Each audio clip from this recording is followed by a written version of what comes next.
Today's video is going to be a quick one, but a really important one, especially when you're first starting out in the game. So stay tuned. Let's go.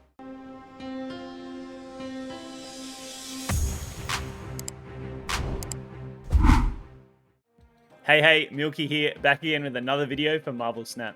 I want to say a huge welcome to all the brand new people playing the game. Global launch just dropped. Super exciting time for the game. So many brand new players, so welcome aboard. We're going to be breaking down the ranked system, looking at the snapping mechanic and how you can maximize your wins and minimize your losses in the game to really skyrocket you up the rank ladder. So to get you kicked off, it's really important to understand how the rank system works in MarvelSNAP so that you can make the most of it. First of all, we have ranked milestones. So these start off at level 1, they go level 5, 10, 20, and they continue all the way right up to infinite, which is level 100. Very early on the ranked ladder, you'll be versing bots. It'll be PvE games all the way from recruit until you reach Iron. Iron then becomes the baseline of your ranked ladder. You can't actually drop any lower than Iron in any given season. So from Iron rank onwards, you'll start versing real world players, and matchmaking for these games will be based on a couple of things.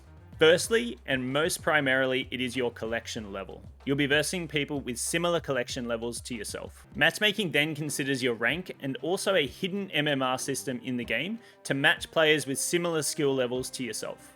Additionally, from Iron onwards, each tier or milestone within the ranked system represents 10 sub-levels within it. Each of these sub-levels actually have 10 cubes within each of them.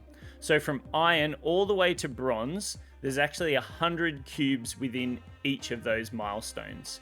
That continues all the way up the ladder. So each one of these milestones and tiers you see actually has 100 cubes within each of them. So that brings me to my point about cubes. And cubes are the actual ranked reward you can gain or lose from winning or losing games on the ranked ladder.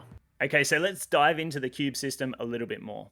As you can see at the top of the screen, there's a cube floating around with a 1 in the middle. That means 1 cube is on the line at the moment. Cubes are essentially your wagering or your bet for how confident you are that you're going to win the match. If you're confident that you're going to win a match, or you're trying to bluff your opponent, you can snap, which essentially adds a cube to your bet for that game. If either player snaps and the other player progresses to the next turn, they essentially accept the bet on the game and they're happy with winning or losing those cubes for that game. As you can see, my opponent just accepted this bet and they are willing to win or lose 2 cubes on this game.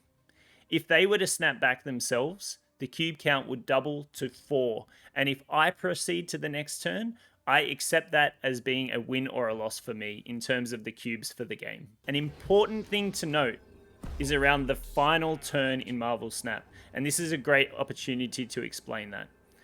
If you proceed and you play out the game on the final turn, you will accept whatever the final cube count is.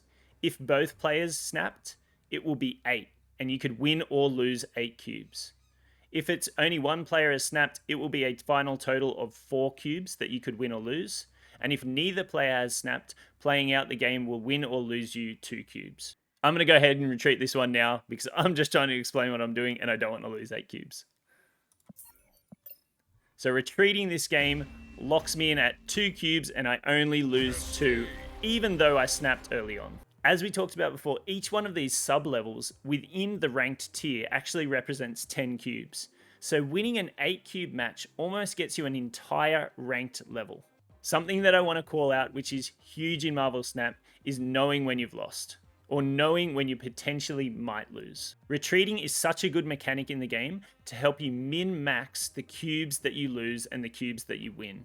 If you're able to maximize the games that you're winning in MarvelSNAP, by snapping and getting 4 or 8 cubes from those games, while also minimizing your losses and only losing 1 or 2 cubes from your losses, you can absolutely skyrocket up the rank ladder in MarvelSNAP. In my opinion, MarvelSNAP is a high-risk, high-reward game. If you are winning, you can double down and get really good rewards in terms of the cubes. In saying that, I believe MarvelSNAP really rewards you for being risk-averse. And minimizing your losses with disciplined retreating can really help you climb the ladder much faster than those who are just kind of playing out every single game.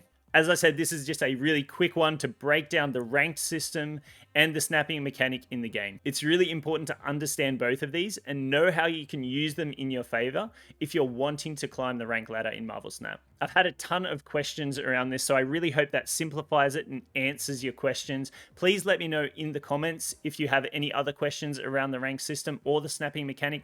I'd be happy to go into it and break it down even more. On a final note, if you're looking for a bit more of a detailed guide on how you can reach Infinite in every single Marvel Snap season, I've got one of those on the channel.